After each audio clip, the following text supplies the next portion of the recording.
क्या मन्नत मांगी बच्चे सही हो जाएंगे? तो बोलिए 3 रोजे रखो। अल्लाह तबारक व तआला ने बच्चों को शिफा अता फरमा दी। और मैं समझता हूँ ये करबला की ट्रेनिंग थी।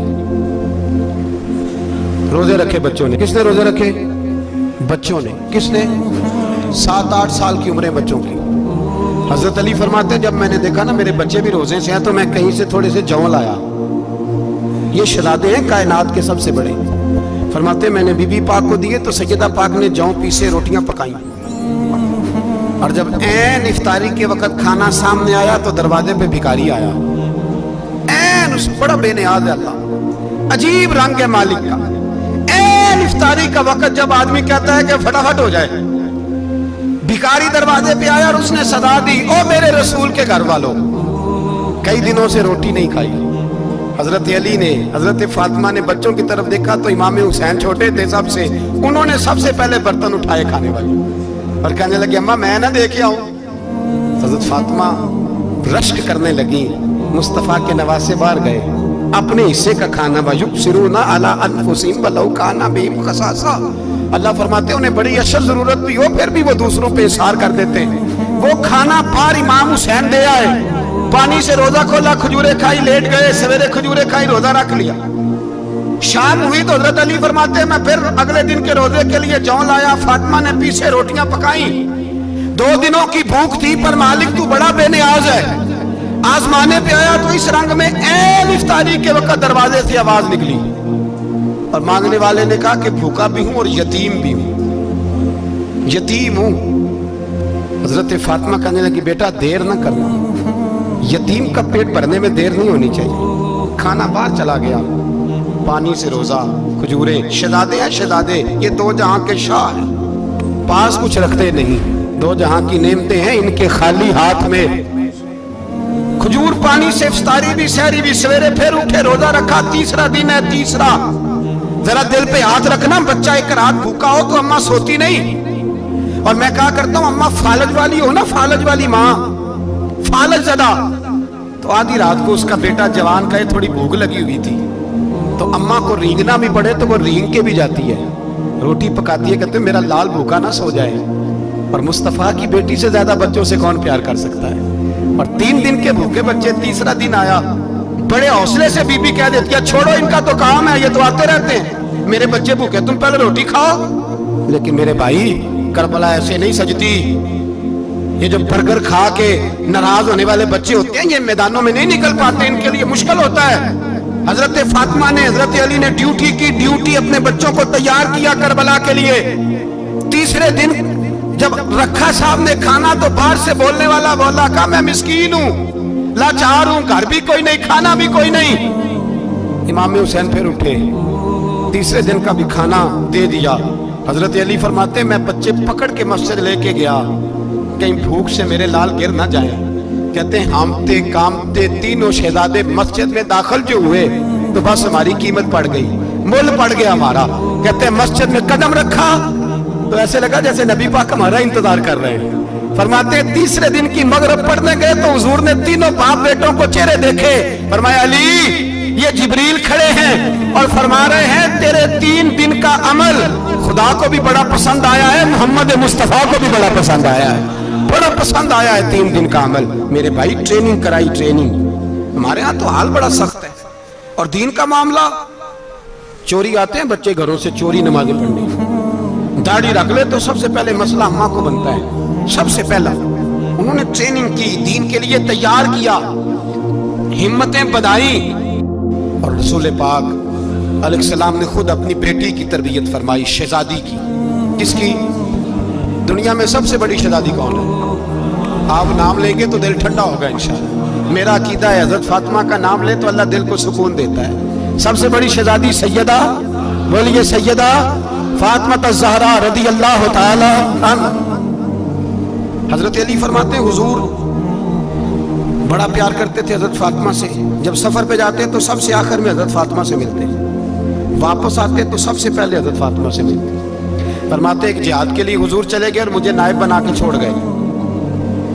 मेरे पास माले गनीमत के थोड़े से पैसे थे, थोड़ी सी रकम थी, तो मैंने सोचा कि मैंने फातिमा को कभी तोहफा नहीं दिया तो एक जंजीर ना सोने की खरीद के दूं। کہتے ہیں کہ چین سونے کی زنجیر خرید کے میں نے حضرت فاطمہ کو تحفہ دی تو سیدہ نے پہن لی. کچھ دنوں کے بعد خبر آئی کہ حضور کل پہنچ رہے ہیں واپس. کہتے ہیں میں نے فاطمہ کو بتایا تو مجھے پتا تھا فاطمہ کیا کرے گی. سیدہ نے سارا گھر صاف کیا, ساری تیاریاں کی, کھانے چنے, جو اس وقت ماحول تھا ہر لحاظ سے حضور کی آمد کا انتظار کیا, اور سویرے سے حضرت فاطمہ بیٹھ گئی. سویرے سے حضور کئی دنوں کے بعد آ رہے ہیں, کمال ہو گئی. فرماتے ہیں جب محبوب تشریف لائے نا, پہلا قدم نبی پاک نے حضرت فاطمہ کے گھر کے اندر رکھا, السلام علیکم کہا, اور شیر خدا فرماتے جناب فاطمہ کو دیکھا اور نبی پاک واپس پلٹ گئے. کہتے میں نہیں تھا گھر میں واپس آیا, بی بی صاحبہ نے بتایا اور میں نے دیکھا کہ فاطمہ اس طرح روتی ہے کہ میں نے ایسا روتے کبھی دیکھا ہی نہیں. فاطمہ ہوا کیا کا پتہ کرو. حضور چلے گئے, پر بغیر ملے ہی چلے گئے. کہتی ہے میں مسجد گیا, میں نے کہا ایسا کیا ہو گیا کہ اتنا محبوب بغیر ملے رخصت ہو گئے. میں مسجد گیا اور جا کر کے میں نے دیکھا تو نبی پاک کی مسجد کے کونے میں بیٹھے. میں قریب بیٹھا, میں نے کہا یا رسول اللہ فاطمہ بڑا رو رہی ہے, کیا ہوا؟ کہتے نبی پاک کی آنکھوں میں بھی آنسو آ گئے, حضور بھی روئے. پتہ ہے نبی پاک نے کیا فرمایا؟ یہ تربیت ہے, اس طرح کربلا سجتی ہے. رسول پاک علیہ السلام نے فرمایا وہ میری بیٹی ہو کے سونا پہنتی ہے. ہر عورت کے لیے جائز ہے, کئی کلو بھی پہن لے تو شریعت منع نہیں کرتی. حضور نے فرمایا میری بیٹی ہو کے سونا پہنتی ہے.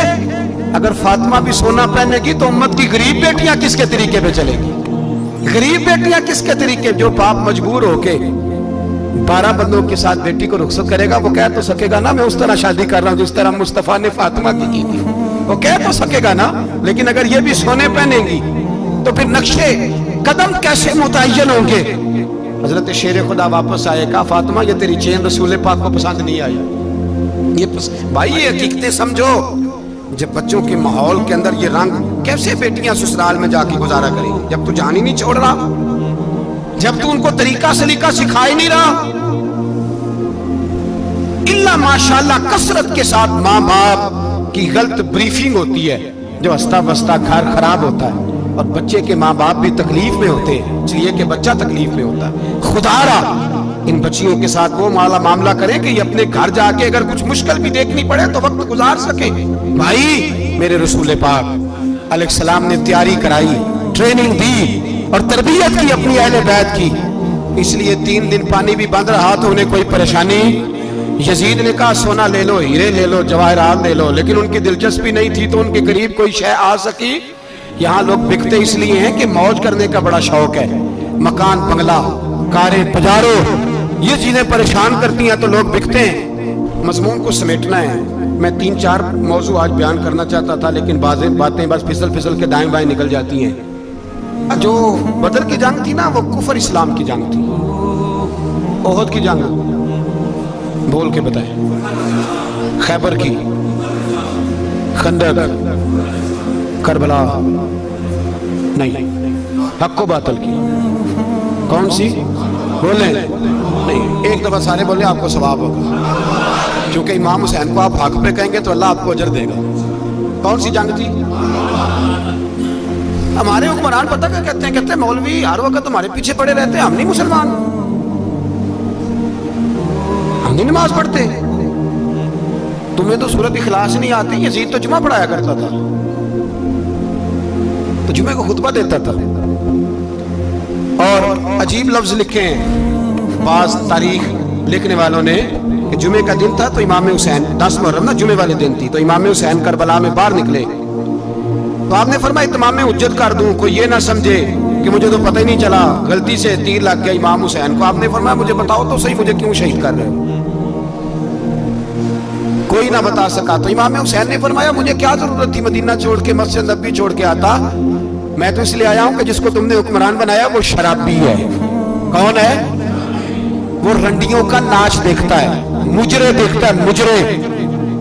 وہ اللہ کے حلال کو حرام اور حرام کو حلال کہتا ہے, لہذا مسلمانوں کا حکمران بننے کے قابل ہے یہ امام. اور یہ میں آپ کو ایک نہیں, میں 20 تاریخوں میں دکھاؤں گا کہ یہی خطبہ امام حسین کا کہ تم نے اللہ کے حلال کو حرام, حرام کو حلال کہا, شراب, زنا, جوا, بدکاری عام کر دی, لہذا یزید مسلمانوں کا حکمران بننے کا اہل